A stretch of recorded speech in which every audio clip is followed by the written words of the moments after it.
it's Jane from the Great British Bake Off. I'm delighted to be supporting Durham County Council in their support of all the wonderful food traders who didn't get to go to the CM and Bishop Auckland Food Festival in 2020.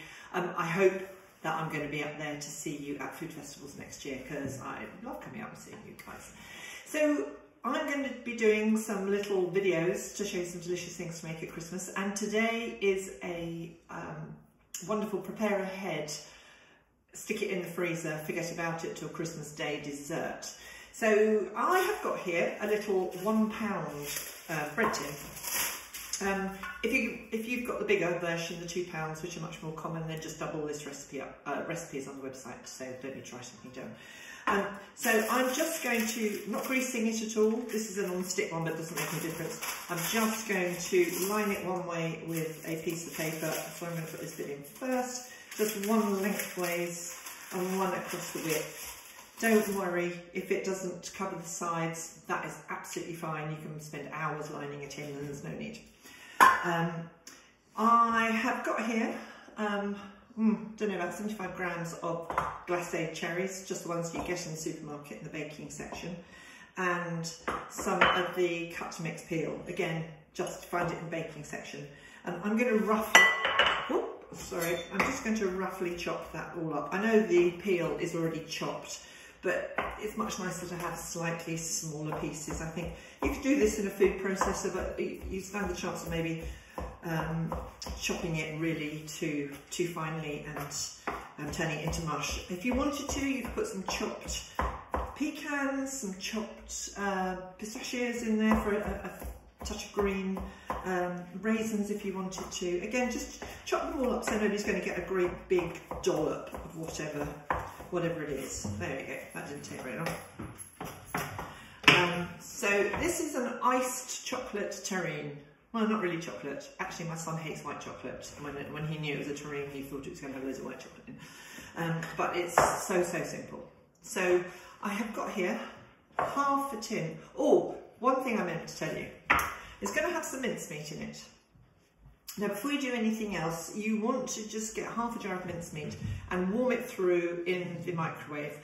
And the reason why is when you buy mincemeat, or even make it yourself, you can very often have the little bits of suet in it. Excuse the off-camera noises, it's my dog having a yawn. It's got little bits of suet in it. Now, you don't really want to be munching into a little bit of suet. So if you just warm it up in the microwave, 30 seconds, 40 seconds until that suet melts, then it makes a much nicer eating experience. But you need to let that cool before you put it in this. So in a bowl, I'm going to put half a can of condensed milk. This means that the ice cream mixture, which is basically what it is not going to crystallise. So you don't need an ice cream churner for this. So I'm going to put in half a can of condensed milk. I've got 200 grams of thick Greek yogurt. This is Co-op's own, but it's the full fat one, not the low fat one, and that's just 200 grams of that. And I'm going to put in 300 ml of double cream. You can add a bit of alcohol to it if you wanted to, but I'm making this child friendly. I've got some very finely grated orange zest here. When you grate your orange, try and not go into the pith or the white stuff underneath, because that tastes a bit bitter and it's really not very pleasant. So less is more when you're grating an orange. Give that a bit of a stir. Then I'm going to apologise for the noise now, because I'm just going to whisk it up and try not to destroy my kitchen in the meantime. So it won't go as thick as double cream normally does. I'm splattering it all over my face now, which you probably can't see. So maybe a deeper bowl, make sure you wear an apron. And give it a good old whisk up. It'll be quite thick, it'll get to sort of the texture of cream cheese or mascarpone. So it'll hold its shape, but you probably wouldn't want to clap it. And this might take a couple of minutes. So So as I said, you can flavour this cream with anything you want. So amaretto is something that we love in this family, and if you did put some alcohol in it, it would just stop it going quite so icy. But obviously if you're going to be sharing it with children, you won't be doing that. I wouldn't put gin in, I think that might be a bit strong. But one of those sweet liqueurs, Baileys might be quite nice as well, or anything like that. And you can also, if you wanted to, put some melted chocolate in it, but just do be very careful when you're adding warm melted chocolate to a cold mixture, because the chocolate can then seize up a bit and you'll get chocolatey bumps in it. But you can chop little bits of chocolate up and put it in this as well. I don't know if you can see it's beginning to thicken, so it really doesn't take very long at all. And this is a lovely thing just to be able to whiz out of the freezer. Not everybody likes a Christmas pudding. We're not huge fans of Christmas pudding in our household, except my husband, that is, and he gets the little mini pudding. But the rest of us are not really that keen, although I do seem to make one every year. So it's beginning to thick really nice, thicken up really nicely now. You can see it's beginning to hold its shape. Just give it a whisk around a bit more. I think I'm pulling the plug out of the wall.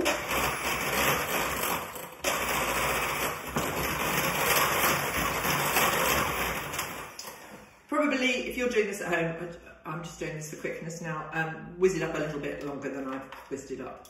But that'll do for the purposes of this video. So I've put my orange in. I'm just going to stir through all this lovely chopped fruit now. As I said before, you can put nuts in, which is absolutely delicious too. So we've got orange and fruit, and there we have it. Right, in my limes tin, I'm going to put enough of this to come halfway up the sides. Now there's probably too much mixture in here for this little tin, but what I did with the spare when I did one earlier, is I put it into little individual ice cream moulds or little moulds, and then whipped them out when we fancied a bit of ice cream after lunch. So it's never wasted, but to be perfectly honest, it tastes just delicious as it is, so I'll put a bit too much in there now. Try and just get it halfway up, and then smooth it off just a little bit. Excuse my finger licking. And then take your mincemeat that's cooled and just gently lay it over the top. So basically it's a mincemeat ice cream sandwich. And homemade mincemeat, which that was mine actually from last year, is lovely. But do you know the sharpness of some of the shop bought ones are great as a to cut through the sweetness of this dessert. So I've got a fairly even layer of that, and then I'm just going to very gently top it up with, actually I've not done too badly, there is a bit too much, but I'll just fill up my little ice cream moulds. I'll stick it in a ramekin or a plastic container and then just scoop it out. It doesn't matter if it comes up a bit higher than the mould, that's absolutely fine. So there we go. And it's really that simple. Pop that in the freezer, give it a good day to freeze, and it's ready to take out of the mould when you want it for Christmas Day. Now let me just show you a lovely little touch. So here, in true Blue Peter fashion, is one I prepared earlier. I flattened off the top nice and neatly on this one, look at that, because I had a bit more time. It's been out of the freezer about 10 minutes now, and it just, whichever bit you put on the bottom, pull out, it just lifts out really easily. And I'm going to just, I've got a dish to put it on. And ta-da! A lovely terrine. But we're not going to stop there. I have got here some chocolate, 200 grams of chocolate that I've just melted down in the microwave with 50 grams of butter. And I'm going to drizzle it over the top. So let it just drizzle down the sides a bit. Now you could do this and then pop it back in the freezer again if you wanted to get this done, so you don't have this hassle on the day. Not that it's much of a hassle really, is it? I'm going to just give it a little bit of a spread with a knife and let it just fall down the sides. Now you could put some orange, sort of nice candied orange on the top. You could put some caramelised nuts on the top, or if you don't want to do any of that, there we go. Just get yourself a nice, clean, washed piece of holly and put that on the top. And there you have it, a really pretty, so simple, delicious ice cream terrine for Christmas Day, or any other day to come to that. So have a look at the website, have a look at this recipe. It'll take a lot of hassle out of your Christmas Day preparations. And do look at some of the other recipes that I've put up as well for lovely, yummy gifts and fun things to do with kids. So thank you very much for watching, and I will see you soon.